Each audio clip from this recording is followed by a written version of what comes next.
cristiano mutilado.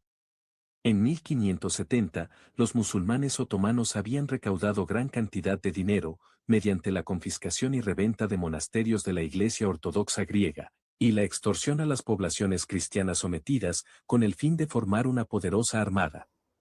Y el 27 de junio de 1570, con más de 200 barcos y 200.000 soldados, los musulmanes invadieron la isla de Chipre, que hasta ese entonces había estado en manos venecianas. La resistencia del último bastión, Famagusta, superó todos los pronósticos. A los 6.000 hombres de la guarnición veneciana se oponían 200.000 musulmanes, equipados con 1.500 cañones, apoyados por aproximadamente 150 barcos, que bloqueaban la entrada de suministros y refuerzos.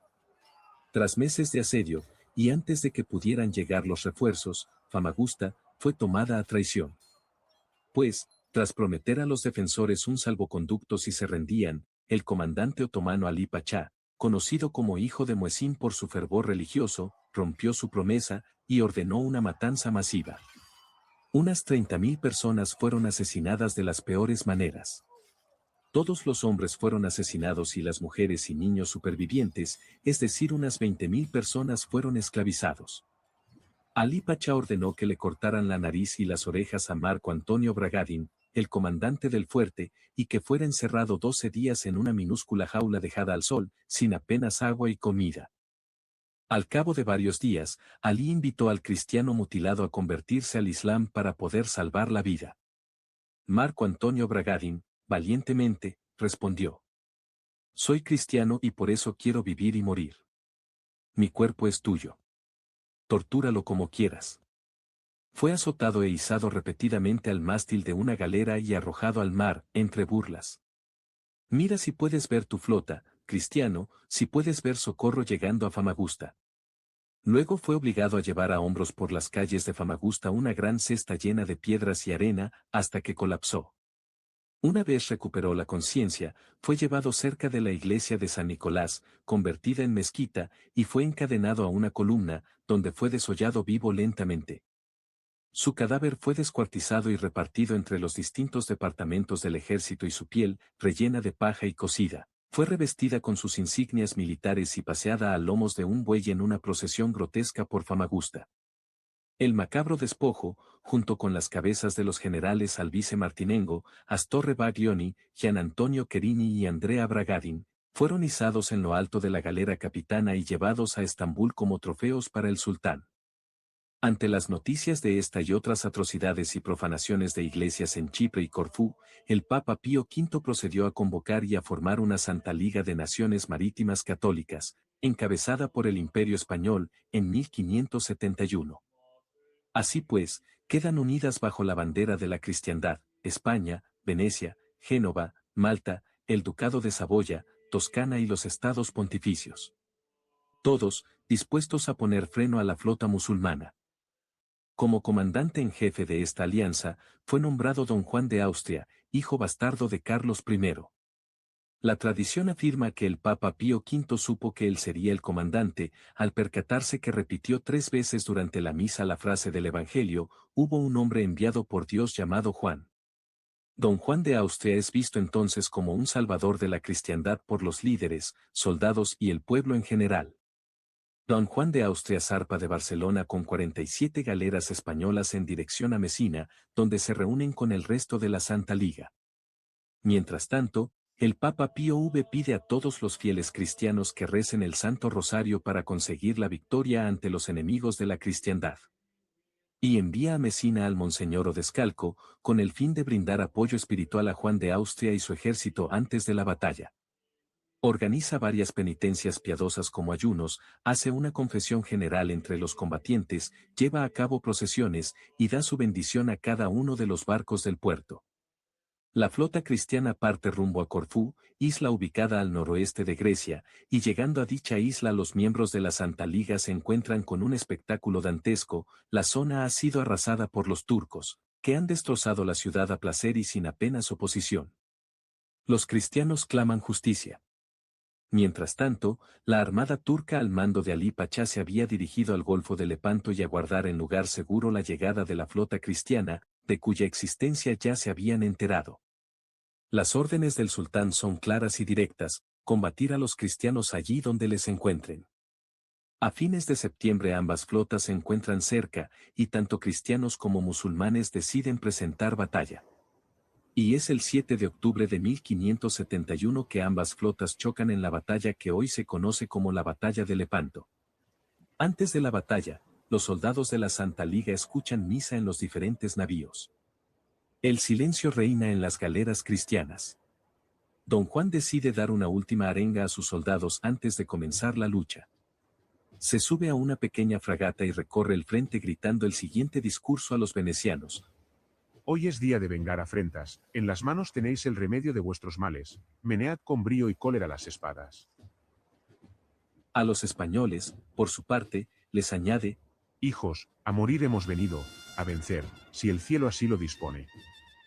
No deis ocasión a que, con arrogancia impía, os pregunte el enemigo, ¿dónde está vuestro Dios? Pelead en su santo nombre que, muertos o victoriosos, gozaréis de la inmortalidad.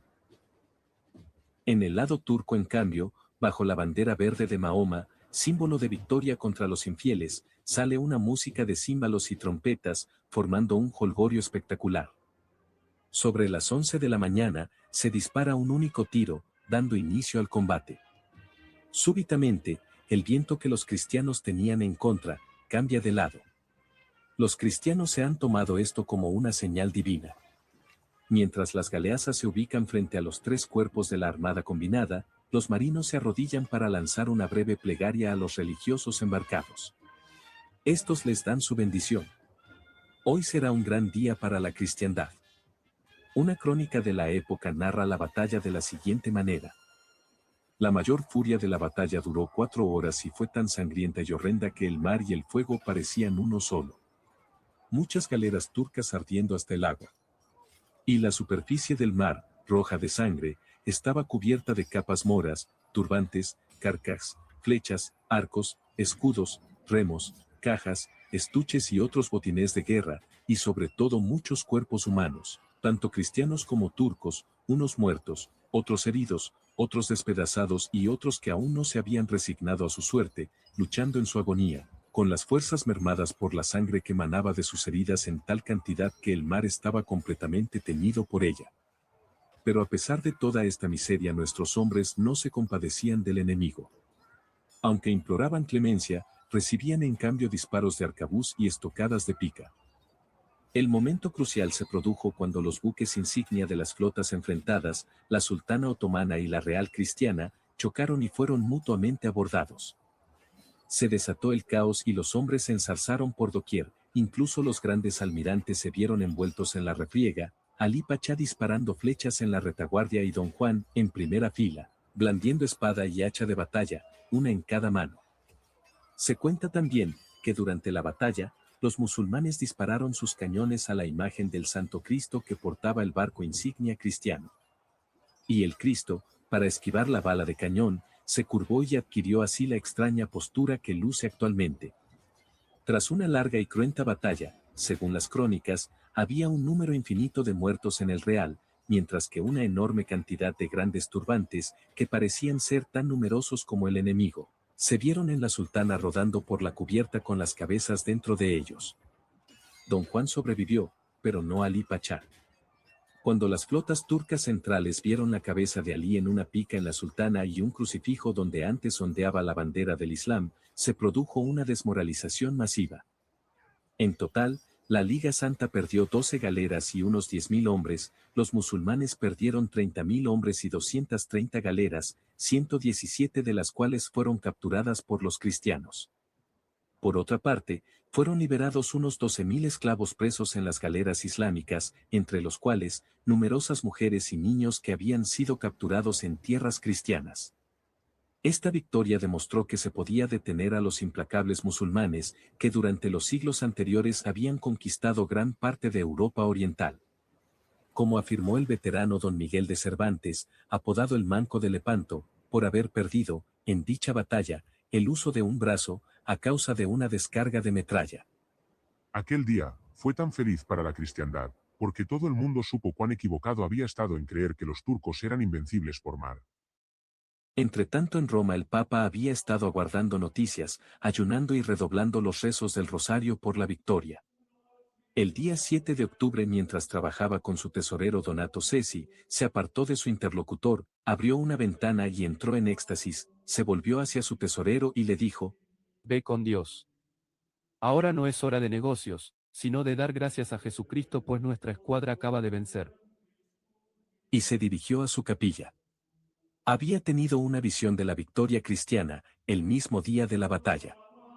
En la noche del 21 al 22 de octubre el cardenal Rusticucci despertó al Papa para confirmarle la visión que él había tenido.